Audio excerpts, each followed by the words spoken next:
Hi everyone, my name is Ferds. Welcome back sa First Binuya Birding TV. Kumakailan ay nagkaroon ako ng chance na magtungo sa Apalit, Pampanga upang mag-birding. May isang bahagi doon sa North Luzon Expressway o NLEX na nagkakaroon ng pangalan ngayon sa mga birders dahil sa maraming ibon na maaaring makita ng nakaupo lamang. Ang episode natin sa araw na ito ay isang full birding video. Ibig sabihin, tulad ng mga nakaraang birding videos natin, ililista natin lahat ng ibong nakita ko noong araw na yon. Pero dahil hindi ako nakapagsalita doon due to some reasons, ay magiging iba ang atake natin sa araw na ito. Bago tayo mag-proceed, shoutout muna kay paring Reo Anthony Dogma. Maraming salamat sa suporta at laging pagsubaybay dito sa channel. Ganun na rin sa maraming iba pa na nagme-message sa akin, nagla-like, nagko-comment, nag-share dito man sa YouTube, sa Facebook o sa Instagram. I thank you all. I appreciate every single one of you. You motivate me. You give me reason to continue pursuing this endeavor. What I can promise you, I will continue doing this for years to come. I do not consider myself expert in any of this: bird photography, bird identification, filming, video editing, and even this vlogging. But I will strive hard to get better and better, and we will grow and learn together. So please stay by my side. So without further ado, channel intro, and then let's get started.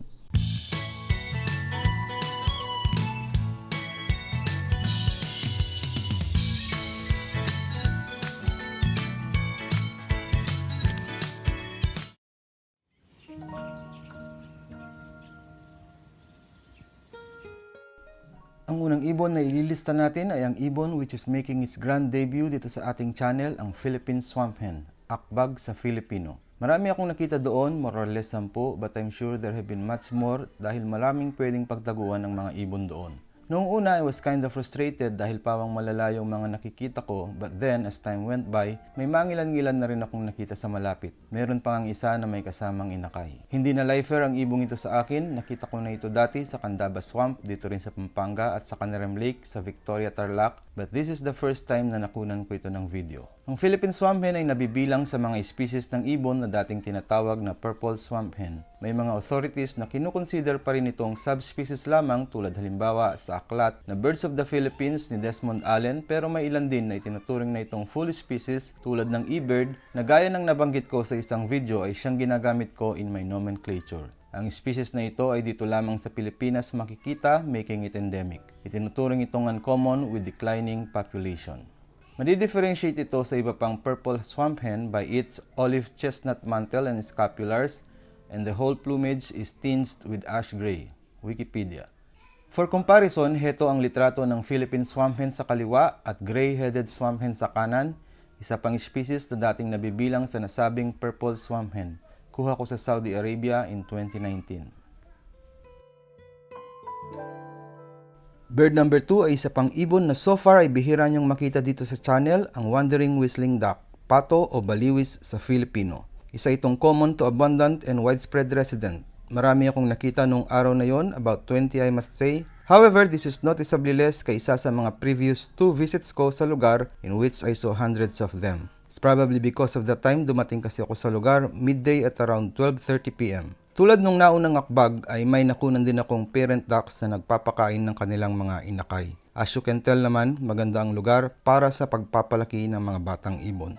Ayon sa Wikipedia, ang ibong ito ay dating tinatawag na tree duck, but then the wandering whistling duck has its new name because of their loud whistling calls and the whistling noise their wings make during flight. Dagdag pa nito, they have long necks and legs and look like a cross between a goose and a duck. They have a strong head and neck with a dark crown and hind neck. The breast contains black spotting and the feathers are mostly dark brown. They mainly feed on grasses, water lilies, water plants, and occasionally insects and aquatic vertebrae.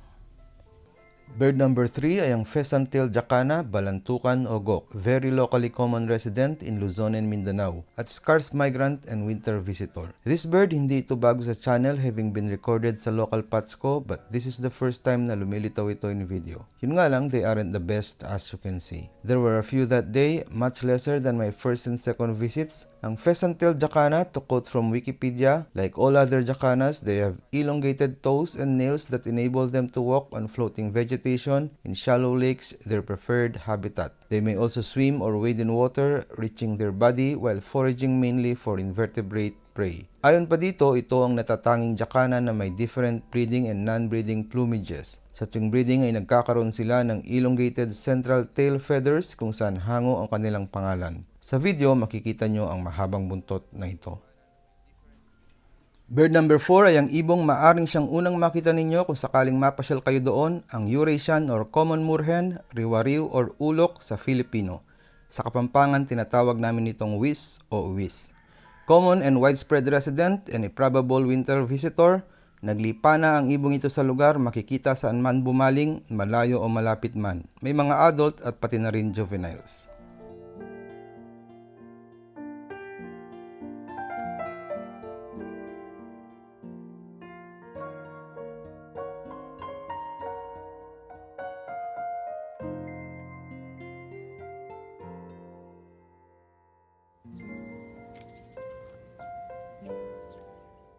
Bird number 5 ay ang blue-tailed bee-eater, perik, manunubing, parik-parik o pirik-pirik sa Filipino. Fairly common and widespread resident. May mangilan akong nakita doon and what's good about them ay nag-stay ang mga ito malapit sa akin. Na-discuss na natin ito ng mabuti sa ibang mga video, especially sa My Top 10 Trash Birds in Tarlac. Kaya for this video, enjoy na lang muna natin ang mga videong kuha ko nung araw na iyon.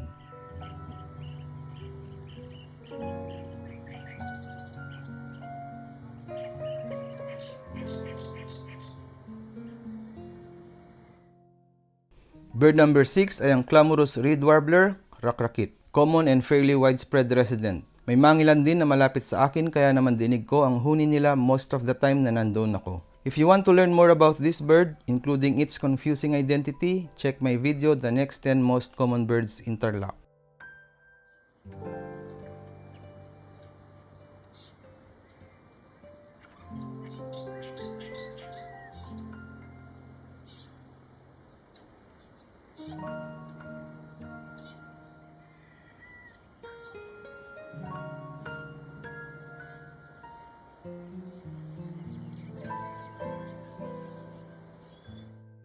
Bird number 7 ay ang chestnut munya, maya, mayang pula o mayang dampol. Common and widespread resident. May ilan din na nag-stay sa harapan ko, giving me ample time to take videos. Kasama ito sa mga trash birds ko, pero syempre hindi ko palalampasin ang pagkakataon na makunan sila ng maganda. To know more about this bird, please check my top 10 trash birds in Tarlac.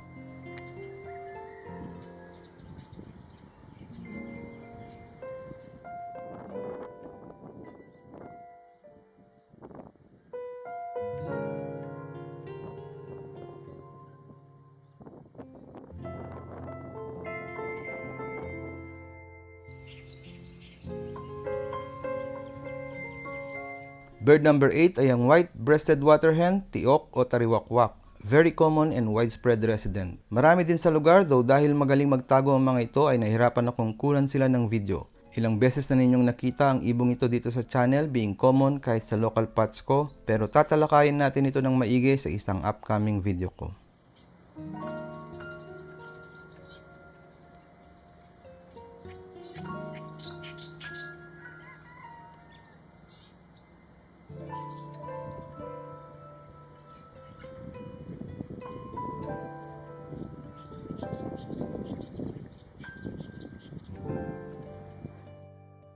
Bird number 9 ay ang white-browed crake, tiko, common at widespread resident. I can almost certainly say na marami sa lugar, though ang nakita ko ng maigi ay 4 hanggang 5 lamang. Ito ang ibon na pinaka nahirapan akong kunan ng video, being smaller than most of the waders at well camouflaged pa. May dalawang malapit sa akin, but when they were out in the open, they didn't stop moving, tapos madalas sa paglalakad nila ay natatakpan pa ng mga reeds.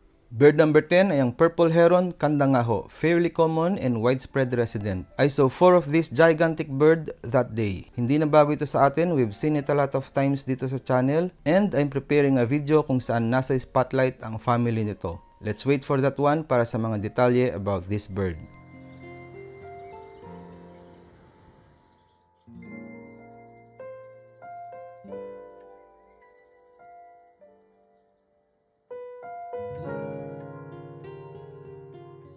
Bird number 11 ay ang yellow-vented bulbul, kukul, luklak o malipago. Common and widespread resident. May dalawa akong nakita sa puno sa tabi ko. Surprisingly, one of them was friendly enough to stay amid my presence at about 3 meters. Probably because it was a subadult or because it was devouring an unlucky spider. Isa ang ibong ito sa mga trash birds ko. It's present in most of my birding vlogs. To know more about it, check my top 10 trash birds in Tarlac.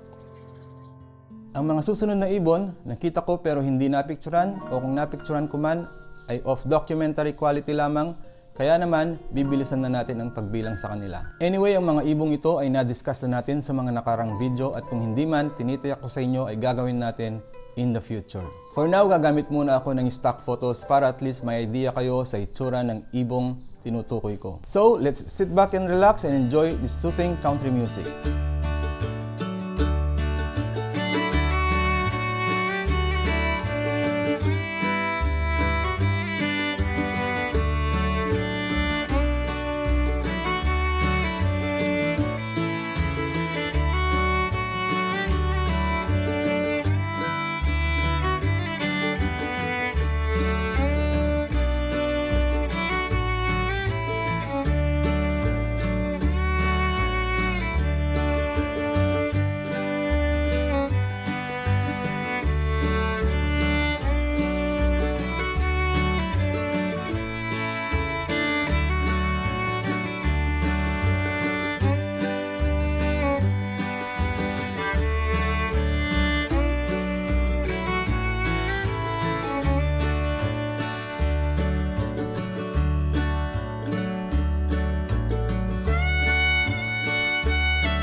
That's it, ang 28 na ibong nakita ko sa araw na iyon in one spot sa loob ng 2.5 oras. Nabanggit ko kanina na this was my third time visiting the place. Doon sa dalawa, hindi ako nakakuha ng video given my time restriction and honestly, I was just scouting sa mga panahong iyon.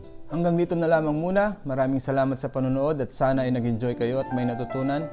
For the next video, ang spotlight ay tututok natin sa Family Ardeidae, ang mga herons. Hopefully, you look forward to it. Hanggang sa muli, I'll see you next time.